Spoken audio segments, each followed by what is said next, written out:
டெல்லியில் தமிழர்கள் வசிக்கும் குடியிருப்புகள் அகற்றப்பட்டு வரும் நிலையில் போராட்டத்தில் ஈடுபடும் மக்களுக்கு ஆதரவு தெரிவிக்க சென்ற முன்னாள் முதல்வர் அதிஷி தடுப்பு காவலில் வைக்கப்பட்டுள்ளார். கூடுதல் தகவல்களை நமது செய்தியாளர் ராஜீவிடம் கேட்கலாம். ராஜீவ், அங்கு என்ன நடக்கிறது? அதிஷி தடுப்பு காவலில் வைக்கப்பட்டிருப்பதாக தகவல்கள் வெளியாகி இருக்கின்றன. கூடுதல் விவரம். டெல்லியை பொறுத்தவரை தற்போது அந்த பாஜக அரசின் முதல் 100 நாள் திட்டத்தின் கீழ் பல்வேறு நடவடிக்கைகள் எடுக்கப்பட்டு வருகிறது. குறிப்பாக இந்த சாலைகளை மீண்டும் புனரமைப்பது, அதே போல தூர்வாரும் பணிகள் போன்ற பல்வேறு நடவடிக்கைகள் மாநில அரசின் சார்பில் எடுக்கப்பட்டு வருகிறது. இது கடந்த வாரம் மதராசி முகாம் என்ற அந்த குடிசை பகுதி முழுமையாக இடித்து தரமாக்கப்பட்டது. அங்கு தமிழர்கள் வாழ்ந்து வந்த நிலையில அவர்கள் அங்கிருந்து அப்புறப்படுத்தப்பட்டிருக்கின்றார்கள்.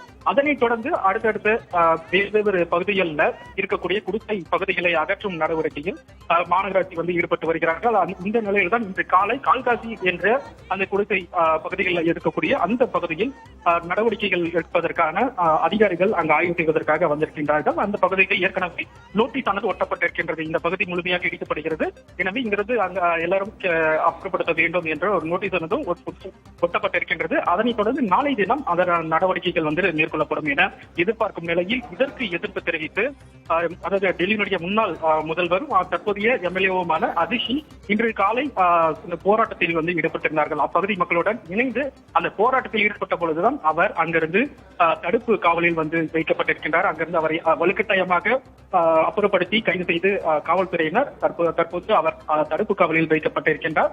ஏற்கனவே டெல்லி பாஜக அரசு மீது கடுமையான அந்த விமர்சனங்களையும் பல்வேறு கேள்விகளையும் முன்வைத்து வரக்கூடிய நிலையில் அதாவது ஏழைகளுக்கு எதிராக இந்த குடிசை பகுதியில் இடிக்கப்பட்டு வருகிறது.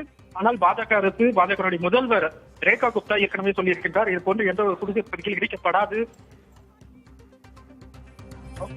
என தெரிவித்திருந்த நிலையில் இது போன்ற நடவடிக்கைகள் ஏன் இது போல எடுக்கப்படுகிறது என்ற ஒரு கேள்வி எழுப்பி வரக்கூடிய நிலையில் இன்றைய தினம் இந்த போராட்டத்தின் போது அவர் தடுப்பு காவலில் வைக்கப்பட்டிருக்கின்றார். கூடுதல் விவரங்களுக்கு நன்றி ராஜு.